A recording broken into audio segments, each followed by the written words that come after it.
Well, good afternoon, everybody. Thanks for being here. Thanks so much. Yeah. My name is Jeremy Martin. I'm the director of the Energy Program at the Institute of the Americas. If there's anyone in this room who has never received an email from me or does not know me, please correct that either today or tomorrow or at the latest Wednesday, because I want you to know who I am, but more importantly, we want to make sure you're hearing from me and the rest of us here. Before we get started, I want to thank my team, because we always wait till the end to thank them for all their wonderful work, but let's thank them from the outset. Rita Oliveira, Diana Rodriguez, Bernabe Tirado, Carlos Fernandez. They're not all my team, but everyone here who's worked so hard, and we have several other people here, Nan Nunez. So thanks. They've done a tremendous job, and we're just getting started, but I want to thank them at the outset. I'm going to invite the new president of the Institute of the Americas. This is his second La Jolla conference, but first as president of the Institute of the Americas. So Ambassador Charles Shapiro took over last October, and we'll let him give the formal introduction today in the opening of the La Jolla conference. So Charles. Thank you.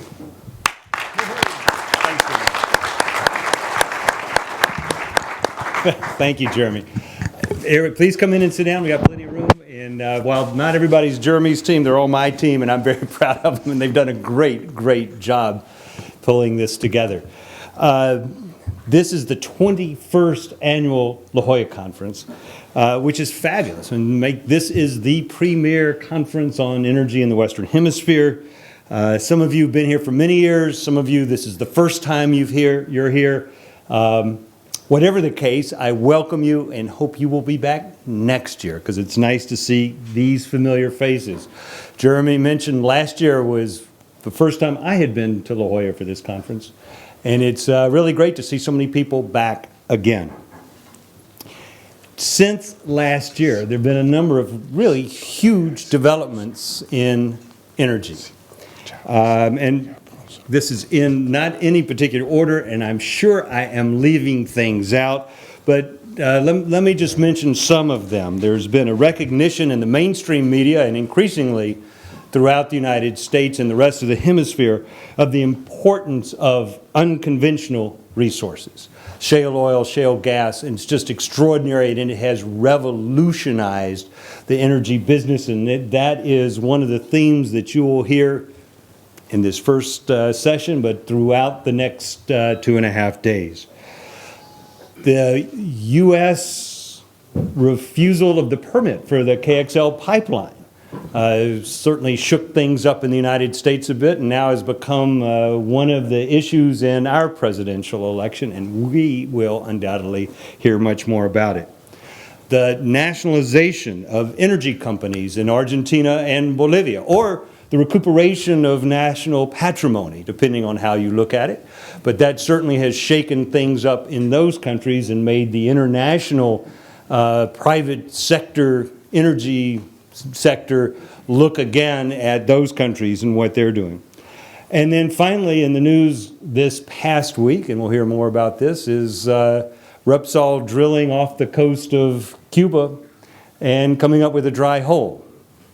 And last year, everybody was very focused on, that this drilling platform was coming and what was that going to mean. And I guess we still have those same questions now, because rather than oil, we've got to worry about no oil. And do they drill again? What happens? Who pays for that?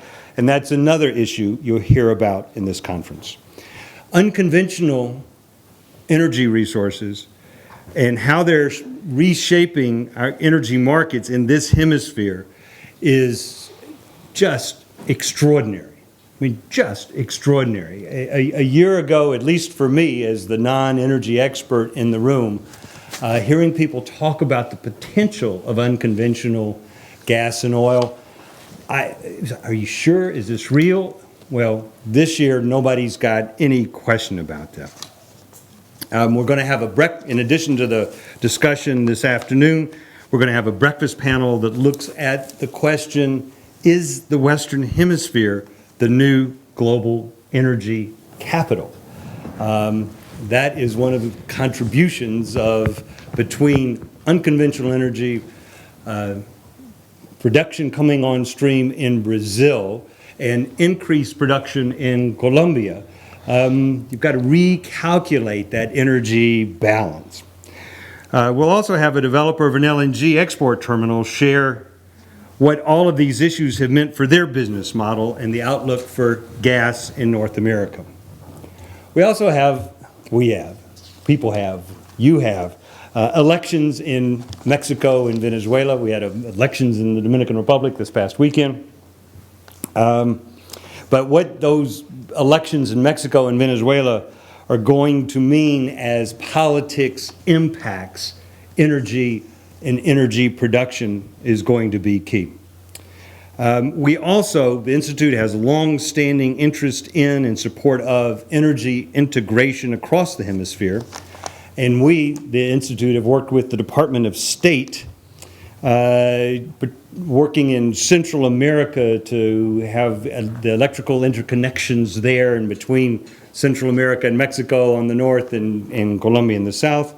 And so we'll be discussing that, and we're delighted to have here the Minister of Energy and Mines of Panama, who will discuss that with us, the Minister Jolla. Finally, here at the Institute, we have been following very closely the role of China in the Western Hemisphere. And so we're going to discuss the growth and interest of Chinese companies, in Latin America's energy section. Now, I want to thank the companies that are members of our steering group for all their support throughout the year and helping steer us to this meeting. And I have to, this is actually the right slide is up because I need to talk about our conference sponsors, the CAF, which is the Development Bank of Latin America, Sempra International, Intercap Energy Systems, Solar Turbines, Equion Energia, except it's probably Equion Energia, isn't it?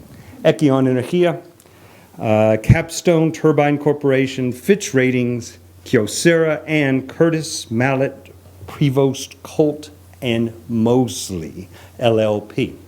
So with that, I'm going to give this conference the official opening. If we had a bottle of champagne, we'd break it across the podium.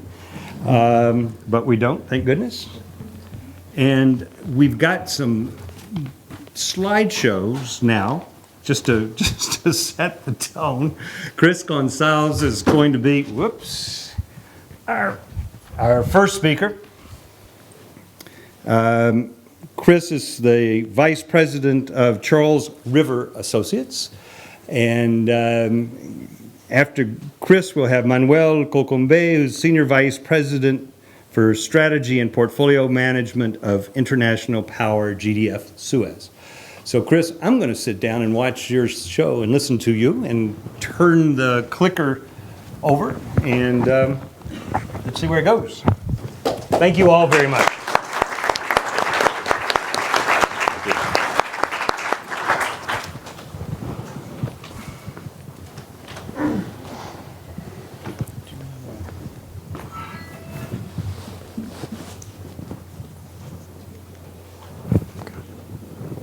Well, thanks very much. Very good to be here again. Jeremy, all the members of the Institute. I've been coming to this conference off and on for the last decade, and it's always a great pleasure. Fantastic group of people and very informative.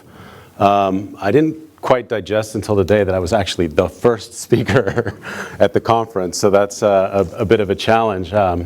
And I guess a word of apology is in order to start, because of what I'm used to at these conferences is Jeremy giving me a 10-minute slot and a very little amount of time and just a few slides and get it over with and move on to the next speaker. And I think here there's a little room to be more expansive, but I'm not sure I have all the content needed to fill the time. So hopefully we'll have a good Q&A afterwards.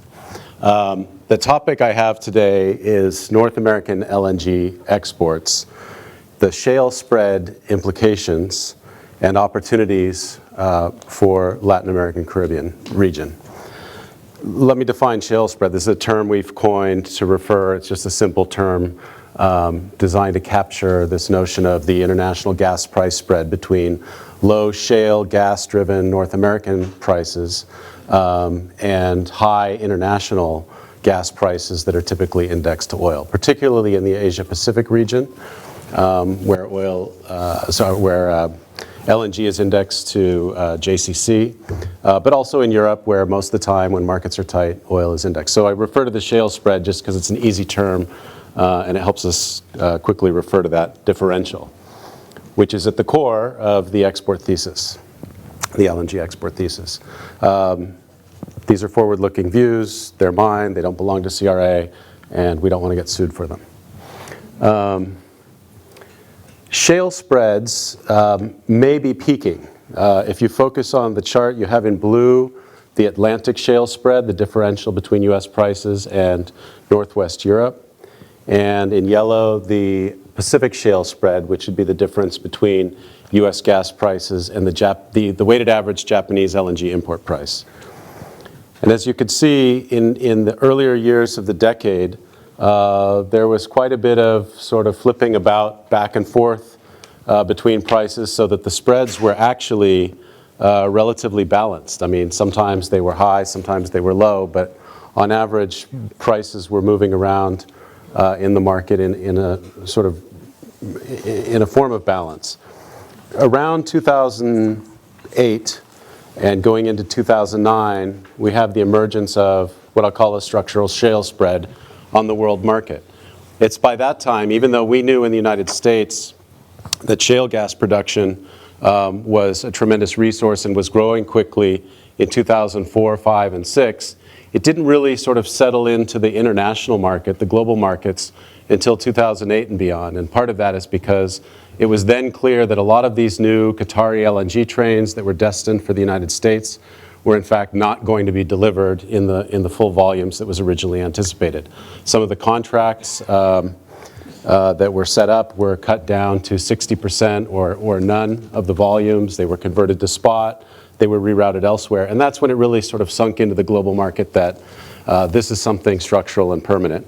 So you see this, oops, I don't know what I'm doing there, but you see the spreads open up here in 2008, and then they really take off. You have the shale really drives, takes the bottom out of prices in North America, and you have Asian recovery after the recession and so forth, late 2009 and 10, start to pull up international prices, plus the ascendancy of oil prices, to which the LNG prices are indexed in other markets. So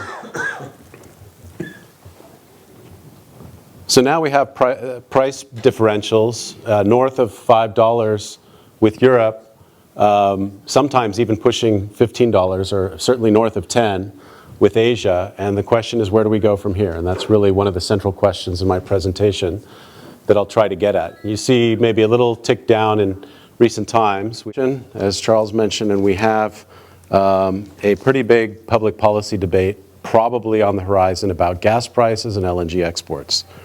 The debate is clearly picking up. This is my perspective as an inside the Beltway guy in Washington. And it's likely to get more contentious and more complicated later in the year.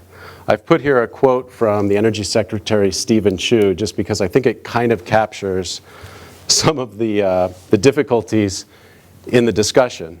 And I'm going to read it. If the prices of natural gas are too low, it would actually stymie development. We don't want prices to spike to where they have been in other times. That really causes hardships. I think there is a middle ground where you can continue development. The gas would still be very inexpensive and make us industrially competitive and create a lot of wealth in the United States. But one thing the United States is historically terrible at is managing gas prices or manipulating gas prices, and we really don't believe in doing it anyway. So there's a lot of pressure coming from the industrial community, Dow Chemical in particular, but a lot of other large, gas-intensive users to slow or limit the export of LNG, keep the demand for gas in a reasonable range, keep prices under control so that this industrial renaissance that they see on the horizon can actually proceed, and they keep this cost advantage that they're currently enjoying versus foreign markets that are using oil and petroleum products, very high-priced products for their energy inputs, or very high-priced natural gas indexed to oil because of the way the LNG markets work and the way gas markets work in most of the rest of the world. So this is going to be a tough debate, and it's going to be a confusing debate. because it's very hard for the US government to come up with any kind of policy that really is balanced between all these different interests and actually has a meaningful impact on gas prices. And just to maybe make that point, here's the chart of the variability of Henry Hub over the last, better part of the last decade. And you see just how wildly gas prices swing around. We still have a relatively immature commodity that's very volatile compared to other fuels. And it's going to be hard to get away from that. Although I would say you can see in this last period, particularly since this real shale story has come online, one of the arguments that I think is very compelling from the shale community is that we now not only have low prices, but much more stable prices. Because these production costs are known, the production is ample, the supply is substantial, and will be moving in a tighter range. The question is whether the exports will drive that up. So let's get into that. So far, we've seen that because of the very low prices, the drillers have actually started pulling back. And this is the first time we've seen this since the shale revolution really began. With gas prices down below $2.50 and even recently a little bit below $2, we've seen that the drillers are starting to pull back. You have here in the chart, the red line being conventional rig counts, the green and yellow being a kind of a representation of the dry gas, dry shale wells, the dry unconventional. So you see this tremendous increase, but then as prices started picking up, as prices started softening, the drilling activity pulls back. Offsetting that quite substantially until recently was the growth in the liquids-rich, the NGL-rich shale plays, up until right in the most recent period, and then we see a pullback there as well. Right now, there's still a tremendous amount of drilling in the Eagle Ford area, which is one of the most economically efficient plays in North America, but some of the others, the Marcellus wet areas of West Virginia, Southwest Pennsylvania, have actually experienced drilling declines. So it's not just the dry gas that's pulling back anymore in favor of the wet gas in the shale production areas, but even some of the wet gas is pulling back. And that, I think, is a testament to what some of our analysis has been telling us, that this is probably a kind of a technical bottom, that the production costs on average for large volumes of production, which is what we need. We now have shale producing 25, 30% of North American supply, and it's headed for 50% within the decade. That's a tremendous amount of production and a huge change in the North American market. To sustain that, the economics need to work for the drillers over time. It just can't continue if they're in the red. And so what we've shown here is for each of the plays, you know, the width of the play reflects the size of reserves, the resource base, and the stack in the colors at the top above the zero line is sort of the buildup in our financial model of the average, weighted average costs of the major producers for the play. So you see in the Marcellus wet area and Eagle Ford and Kenna-Woodford, these production costs that might be surprising to you in the high fours and fives. But here, this green area at the bottom is the offsetting revenue from the natural gas liquids at recent prices. So the net number that you come out with is here in the yellow bar. And as you can see, these ones with the tremendous liquids rich are really kind of the lowest net producers. And then when you get over to the plays that are mostly dry, you have higher production costs. So anyway, with $2 gas, $2.50 gas, you're at the bottom. It's not to say there aren't really sweet spots within some of the plays that can do fine there, but to produce 30% or more of North American supply at those price levels is not sustainable.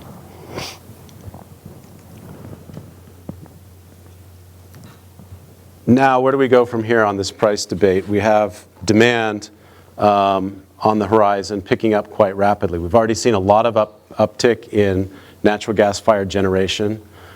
We don't feel it yet in the market, but there is a tremendous amount of industrial construction activity underway in the areas of petrochemicals, chemicals, methanol, and some heavy metals and so forth that are gas intensive. They're thriving on the shale spread and their competitive advantage against foreign markets. And we have also this big policy discussion about natural gas vehicles. Quite a bit less load involved in the NGV story, but potential long-term growth that could be substantial. So at what point, and then of course the LNG exports themselves, bringing who knows how much, but 5, 7, 8, 10, 12 BCFD of exports on top of this tremendous demand growth. So we're asking the question, how far does it go? You know, how much of this demand can be served, and how much of a stress on the shale production capabilities does it represent?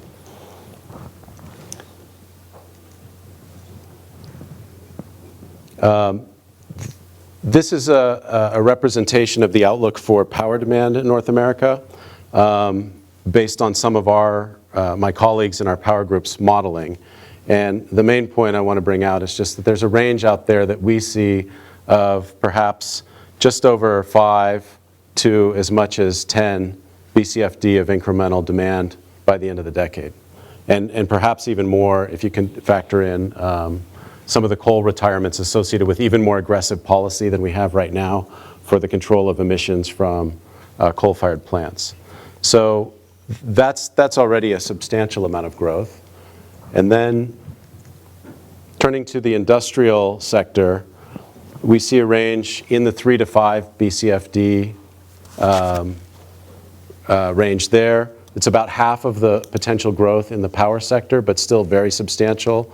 As I mentioned, there's the chemicals, methanol, there's some GTL plants that could drive the numbers up toward 5 or 6, but probably a good ballpark for the end of the decade is 3 to 4.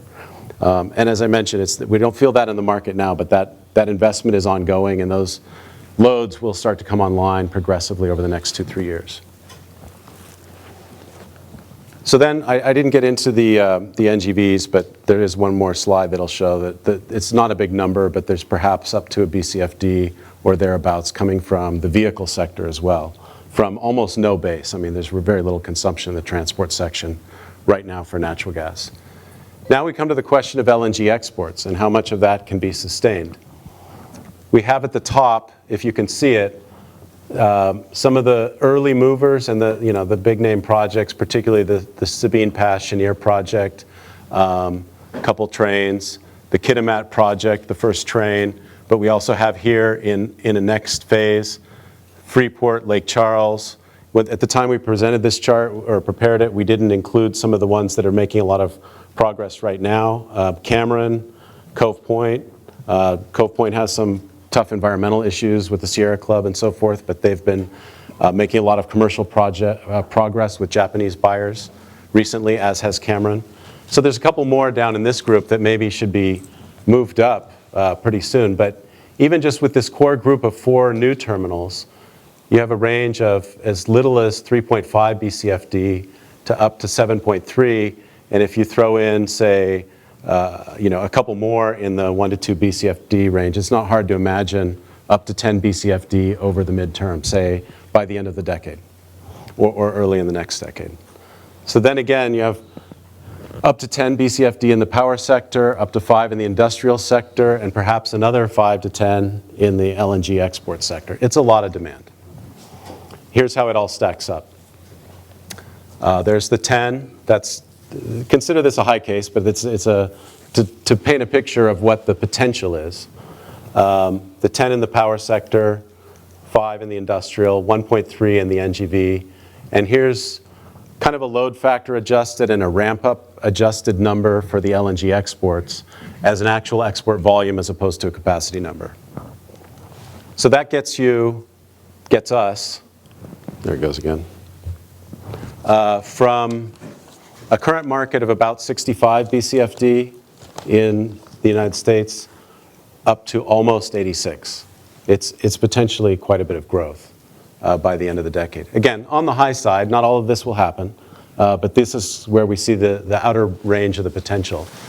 The LNG number is actually the one that could probably be higher, and the domestic demand could probably be lower.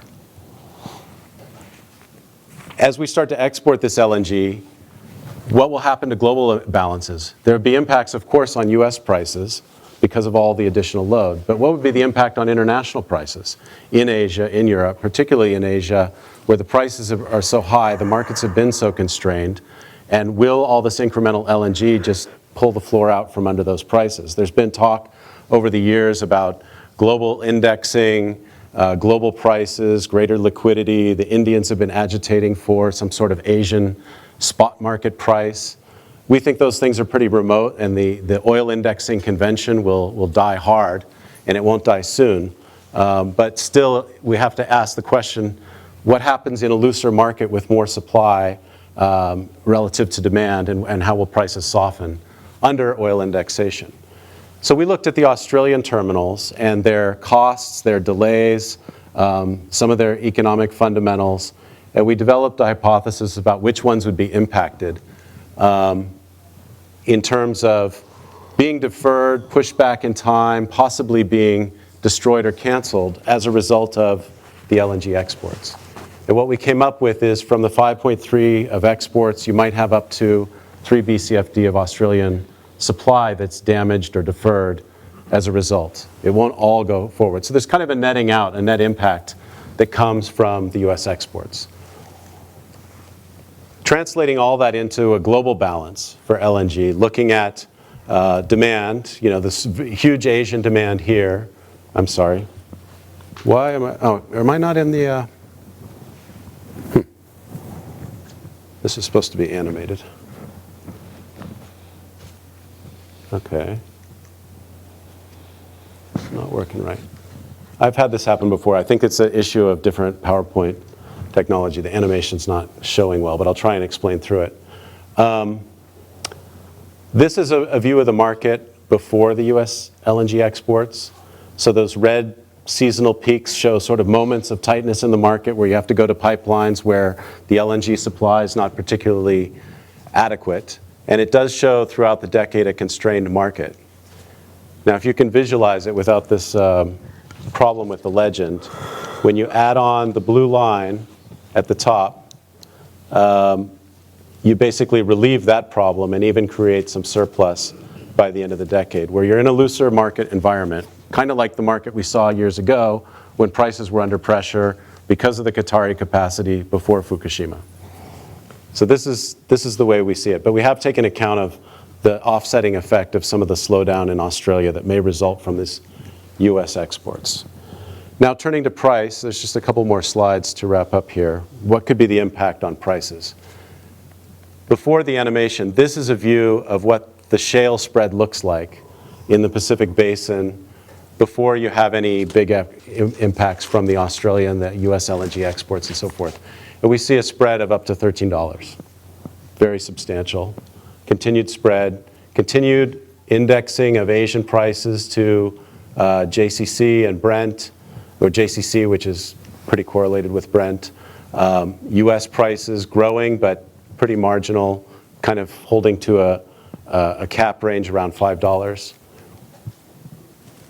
Now you bring in the exports, and we see an uptick in US prices at the bottom. But as you'll see, this is a fairly small uptick when you compare it to some of the things that can happen as a result of the exports in Asia.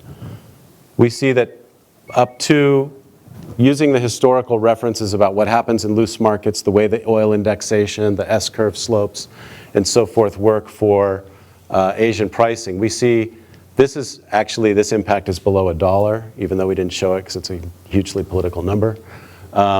This is over $2 or about $2. But that's for kind of average import prices, contract prices, and so forth on the weighted average in Japan. But this additional $5 is kind of at the margin. This is the incremental contract and the incremental cargoes in Asia driven by the exports, where you have possibly Australian and US capacity competing with each other to serve the market. So you end up with up to, for the marginal cargoes or marginal contracts, up to a $7 impact. The net result of all that is that you could have a shale spread on average decline to about $10, but at the margin could get down as low as $5, which is much closer to really what the logistic cost for liquefaction, shipping, Panama Canal, and so forth are in reality. So that's kind of the range. So say, call it $5 to $10. Somewhere in there is where the reality is likely to end up. Now, finally, what does it mean for the Americas and for LNG trade in Latin America? The way we look at this problem is, what's the opportunity cost for a US exporter to sell LNG into North America? If they have this opportunity to sell into Japan, Korea, Taiwan, the big markets of Asia, but they have to incur these over $1, some people say as much as $2 of logistic costs to get from the Gulf Coast, say, to Japan, then what are they going to be willing to sell for in North America? So we see that the netbacks to the Gulf Coast could be in the range of $10 to $15, just south of that. And when you look at the additional forward costs, if that's the opportunity cost netback to the producer, what would they be willing to sell for large volumes of cargoes, by Latin American standards anyway, a significant block of cargoes, into Dominican Republic or Chile or Brazil or Argentina? You have to add the forward transport costs from there to get to a delivered ex-ship price in the end markets. And the shipping costs, are not so great relative to each other. A range of, say, 50 cents to $1 moving around within the Americas from the US Gulf Coast, that you have these big differences. And it pretty consistently gives you this range again, with all the adjustments made, of the $10 to $15 range by the end of the decade. So that's probably a reasonable range to expect for LNG prices coming from North America. Tying it all together, is there a win-win opportunity out there where the US exports and finds value in the Latin American market as compared to other international export opportunities, and Latin American buyers and countries gain value from having access to this new resource that is cheaper than LNG from other parts of the world because of proximity, and also cheaper than petroleum products, which are used extensively, diesel, heavy fuel oil, and so forth, in the power sector and industrial sector and the coastal regions all around Latin America, and really all around emerging markets all over the world. From a US exporter's perspective, the small size of regional markets relative to other international markets could make it an attractive play for marginal capacity and cargoes in the short term, but possibly also an optional long-term outlet if shale spreads do collapse beyond the levels that I've suggested in the longer term, and there's a desire to redirect cargoes and find new markets.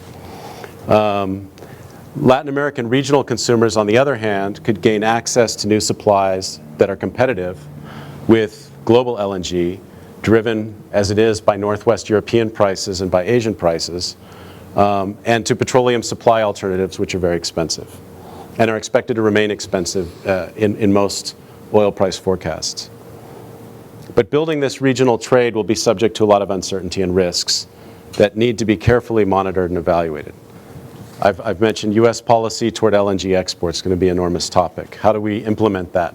Does the story end next year, or does it just begin because of policy actions taken and the way the permits are issued and DOE's obligation or self-imposed obligation to monitor exports and study price impacts and things of that nature? The sustainability of the shale spread itself and the export fundamentals, the economics of export to Asia and other markets. The sustainability of the US demand renaissance and the LNG export impacts of that. Does it really materialize? How far does it go? What does it do to prices? And how much competing demand is there really in North America? Asian and European price markers and commercial response to LNG exports. As those prices decline and buyers get more aggressive with all their suppliers, what does that mean in terms of the LNG trade and the implications for Latin America?